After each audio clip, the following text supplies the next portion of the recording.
Hello, traders. FX Pip Collector here. Today is Tuesday, August 26th, and this is my analysis for the US dollar Swiss, and we are on the 4-hour time frame.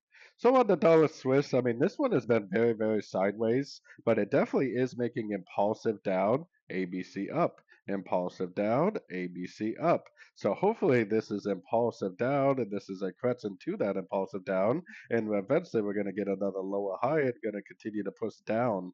We have to keep in mind the weekly is down and the daily is down, so the trend is always it needs to be our friend.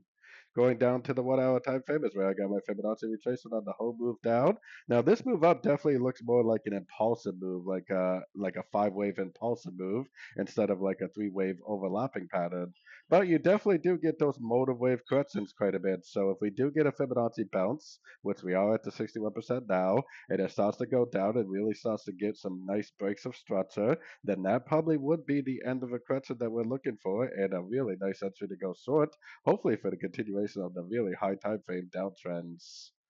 So anyways, don't forget to check out my website linked over here in the corner. And as always, thank you for watching and happy trading.